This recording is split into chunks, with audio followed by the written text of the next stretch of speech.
LCBO workers, they are officially on strike for the first time ever, and retail stores will be closed for at least 2 weeks after the union and employer failed to reach an agreement.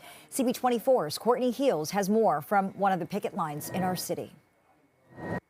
Along Queens Quay, dozens of LCBO workers are out on the picket lines. They walked off the job after failing to reach a deal with their employer yesterday. Now, these two sides, that's OPSU, the union representing the LCBO workers, and the Crown Corporation, they've been trying to work out a deal for months. But yesterday, the talks broke down with the union walking away from the table. Talking to many of the employees here this afternoon, they're telling me they have concerns about the province's plan to expand the sale of alcohol into convenience stores. That's something that we will see later on this year. Many telling me they have safety concerns about that move. Here's more.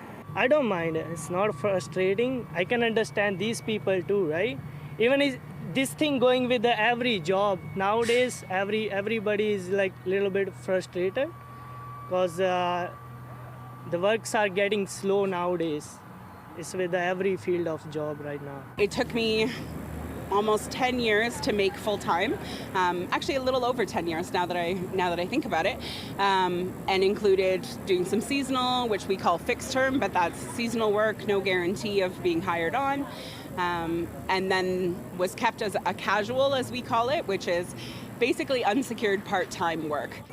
Now, we're also in touch with the finance minister's office on this strike action this afternoon. They're telling us they're disappointed the union decided to walk away from the bargaining table yesterday, also saying they are committed to fulfilling their promise to expand alcohol sales into convenience stores later on this year. There are no plans for the two sides to meet at the bargaining table anytime soon. So for now, LCBO stores like this one downtown are closed. All of the stores closed right across this province for at least 2 weeks. Over to you.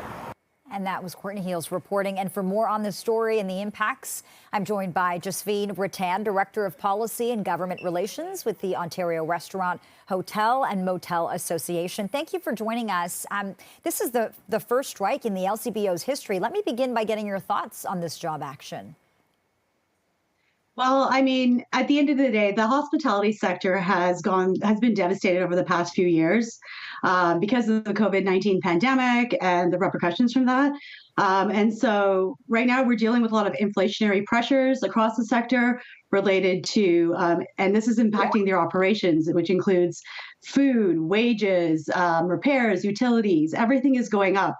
And so with the strike coming up, we don't really need another obstacle for the sector right now. I mean, we're trying to recover from the pandemic. Yeah, your industry has been through enough, so that's a really fair statement to make. We do know that the LCBO has set up an online portal to continue serving licensed establishments. Does that go far enough? What do you know about that? Well, basically, what's really important, and that what we're pleased at ORMA is that the LCBO is still going to be providing services for licensees during this time, even though it is going to be restricted. But it's really critical for the business operations for restaurants, hotels, and bars that operate. And we've provided our concerns, and they have listened. And so it's good news. We're happy to hear that there are contingency plans in place. However, we'll see what happens as they unfold. I mean, the reality is that business isn't going to be as normal, right? Everything is going to be changed, and operators are going to have to adjust during this period of time. And part of the contingency efforts includes at the beginning online ordering. And as of July 10th, they're opening up for licensees to be able to potentially go into stores in 5 different locations across Ontario and some of the major cities.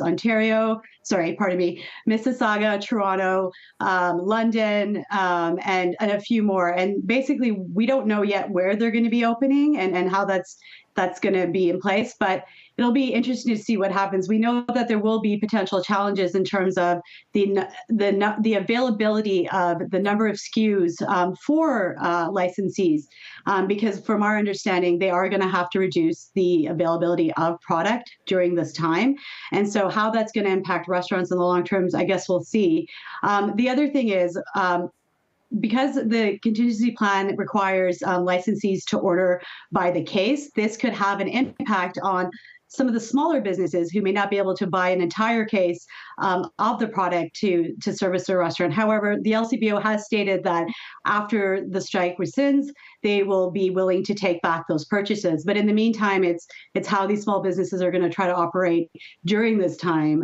But we are happy that at least they are still open for licensees to operate. And I guess we'll see as the strike unfolds what happens. Yeah, even if that supply is limited. Final question to you. Have you spoken with restaurants, specifically small businesses, about how they're feeling? They've got to be nervous, right?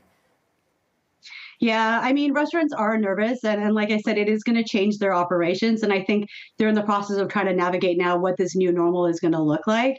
And so we have been receiving calls from our members asking, okay, more specific questions about this. And we've been in contact with the LCBO, and we're waiting to see what else, what other things that they're going to unroll during this process. Okay. Josephine Rattan, Director of Policy and Government Relations with the Ontario Restaurant, Hotel and Motel Association. Thank you for your perspective. We appreciate this.